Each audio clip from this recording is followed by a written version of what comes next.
Te liguei, o telefone deu caixa postal, viu? Sabe com quem eu tô falando? Você que tá aí do outro lado da telinha. Não pode ficar ocupado agora não, porque tá na hora de profissão mulher. Você tem aquele compromisso, eu diria, marcado comigo aqui todas as tardes. Bom, e agora, como você é quem manda aqui nesse programa, né? Você sabe disso, eu sou uma mera representante.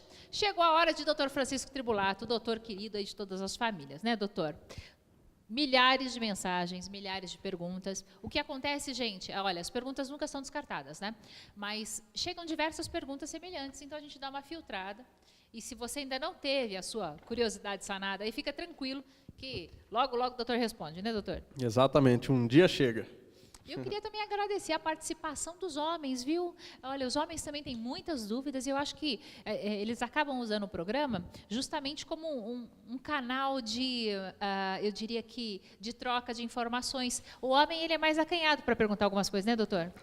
Com certeza, o homem é muito mais acanhado, tem aquele preconceito, assim, falar em cirurgia plástica, porque tem muita gente que tem em mente que vai contra aquela coisa do homem, machão, mas isso aí está caindo água abaixo. E realmente, cada vez mais, os homens procurando rejuvenescimento, tratamentos estéticos, cirurgias plásticas. E isso, com certeza, é muito bacana. Os homens cada vez mais antenados, seja também na moda, assim como na cirurgia plástica.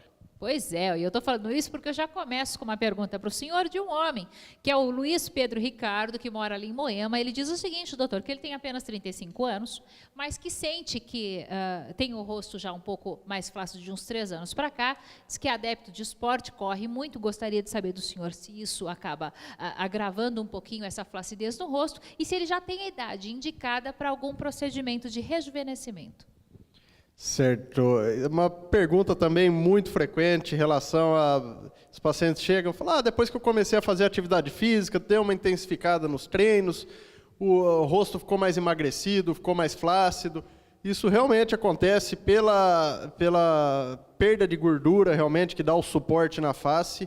Então, após perdas de peso, a pessoa acaba ficando com o rosto mais emagrecido e realmente... pela idade, 30 e poucos anos, a idade maravilhosa, aí os homens, a partir disso aí, até antes, já começam a se preocupar, querem fazer aqueles preenchimentos, botox, dão aquele up realmente, aquela melhora no visual. Também pela idade, eu não aconselharia uma cirurgia de face, teria que estar examinando cada caso em particular, mas de um modo geral, 30 e poucos anos ainda não tem uma indicação de uma cirurgia na face. Então existem diversos procedimentos, preenchimentos, aquele fio, aquela sutura silhuete que dá aquela puxadinha que a gente deseja. Então tudo isso aí é muito bacana, dá uma rejuvenescida, muito importante e tudo com naturalidade. Isso é muito, muito importante ressaltar. A gente sempre tem que prezar por aquela coisa natural, um rejuvenescimento realmente, não uma mudança. E aquela coisa de quem te olhar, ver que está mais bonito, está mais descansado, mas não saber o que realmente foi feito. Está respondido aí para você, olha só. A Priscila, que é daqui de São Paulo, o doutor diz o seguinte, que ela andou fuçando na internet e ela tem os lóbulos das orelhas rasgados por conta do brinco. E ela leu uma técnica que se chama zetaplastia. Está pedindo para que o senhor explique, que parece que ela não entendeu direito, ela gostaria de saber como é que é esse procedimento. Bacana, essa técnica zetaplastia muito utilizada para reconstrução de lóbulo. O que seria isso? Aquela orelha rasgada. Então, quem tem filho pequeno, a criancinha vai lá e puxa o brinco, ou quem usa brinco muito pesado, quem tem a pele um pouquinho mais frouxa, então acaba rasgando a orelha. E realmente o mais indicado seria essa zetaplastia, que acontece o seguinte, quando há um rasgo na orelha, a gente tem que reavivar as bordas, que chama. Então a gente tira um pedacinho de pele e costura novamente. Só que se só tirar e costurar, a hora que cicatrizar, vai formar como se fosse uma bundinha ali na orelha. Faz uma invaginação, fica uma depressãozinha na cicatriz. Então a gente tem que recorrer à zetaplastia, que é uma cicatriz em forma de Z, que a hora que cicatriza, fica perfeito. Então tem muita gente que fala, eu já fiz esse procedimento de modo geral, com algum médico generalista, alguma coisa assim, e ficou realmente essa depressão. A diferença do cirurgião plástico acaba sendo essa. A gente acaba optando pela zetaplastia, que é um pouquinho mais trabalhoso, e o resultado, com certeza, muito satisfatório. Respondido aí para você. Olha só, a Rúbia do Rio de Janeiro, doutor, diz o seguinte, que ela tem lido bastante também sobre esses novos preenchimentos para o rosto. Mas que no ano de 2010 ela fez um preenchimento com aquele material conhecido como Metacril. E que hoje esses procedimentos eles não são permanentes. Ela pode estar utilizando esse procedimento novo, de preenchimento novo, em cima desse Metacril? Uma pergunta também muito frequente. Tem muita gente que tem o Metacril, assim como outros preenchedores inabsorvíveis, aqueles que ficam para sempre. Então, a gente tem que tomar um cuidado. Hoje em dia, está realmente contraindicado qualquer procedimento que seja definitivo. Então, fios de ouro, Metacril, PMMA, todos esses produtos. Então, tudo que é permanente, um dia vai dar problema. O organismo vai tentar expulsar, vai causar algum processo inflamatório. E a gente opta muito pelos produtos que têm uma durabilidade variável, como ácido polilático, ácido hialurônico, que são produtos maravilhosos, só que tem uma duração limitada, em torno de 2 anos, mais ou menos, 1 a 2 anos. E o problema é que quem tem esses produtos permanentes não pode ser submetido a esses procedimentos mais modernos, com esses preenchedores que têm uma duração limitada. Acaba dando reação desses produtos com aquele corpo estranho, aquele metal, ou aquele acrílico que foi injetado. Olha, eu acho isso que o doutor está falando aqui, tem diversas perguntas, mas isso é muito importante porque tem chegado aqui na nossa produção diversas pessoas, doutor, falando que justamente isso, pedindo ajuda, pedindo o telefone aí do consultório do doutor, principalmente em relação a esses procedimentos, pessoas que já fizeram no passado, o Metacril que era definitivo, que o médico, enfim, ou não sabia, ou autorizou que fizessem esses novos preenchimentos agora absorvíveis e que estão tendo problema.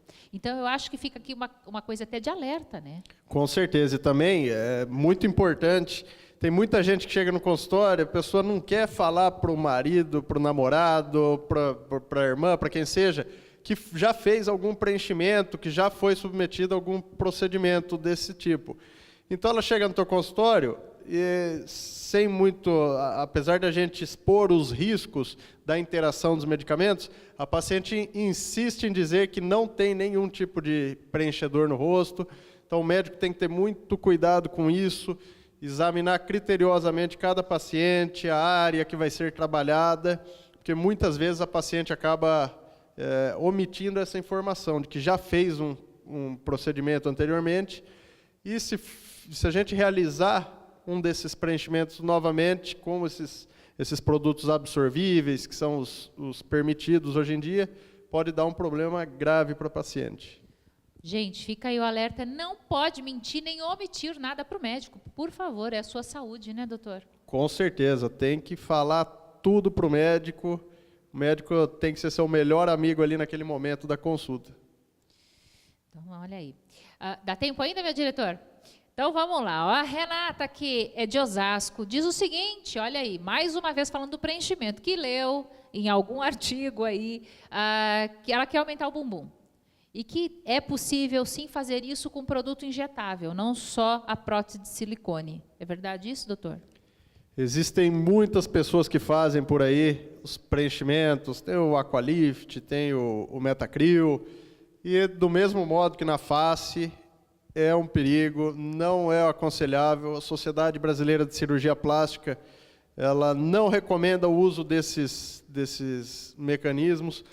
E o mais adequado realmente seria ou uma prótese de silicone ou o mais natural possível, que seria a gordura, aquela gordurinha que está fora do lugar, que está sobrando ali no abdômen, nas pernas, nas costas, a gente consegue estar aspirando e injetar no bumbum, fica um resultado maravilhoso, muito natural, e a chance de rejeição é praticamente zero, porque está tirando a sua própria gordura e está reinjetando em outro lugar. Então, o resultado é muito bacana E, assim, como eu digo, assim como todo procedimento, quando bem realizado, dá um resultado excelente.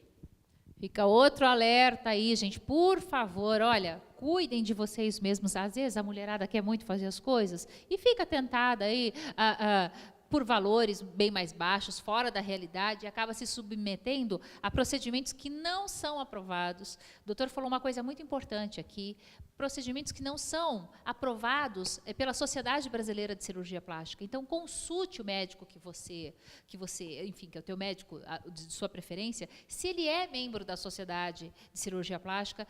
Vou falar uma coisa aqui que eu não deveria, mas olha o Instagram, doutor. Você vê lá dentista, ginecologista, que me desculpem vocês, mas eu acho que cada um faz a faculdade de medicina e se especializa naquilo que ele quer seguir. Agora, se todo mundo quiser fazer tudo, doutor, se alguém chega lá e pedir para o senhor obturar um dente, o senhor faz?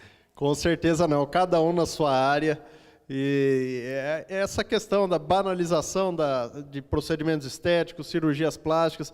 Então a gente abre o Instagram, fica horrorizado, aquelas pessoas, aqueles médicos com, sei lá, 1 milhão de seguidores, maioria comprado, né, diga-se de passagem, e aí acabam fazendo seu marketing em cima disso, e fugindo da sua área realmente, acabando entrando na área de outros, que ele não tem a completa habilidade para realizar os procedimentos, e acaba dando problema. Muito comum a gente receber no consultório pacientes submetidas a qualquer procedimento estético, até botox também, que o pessoal acha que é um negócio muito simples, então sai fazendo por aí e a gente recebe muitos casos aí para tentar consertar o que foi feito por outros não habilitados. Pois é, gente, não pode, ó.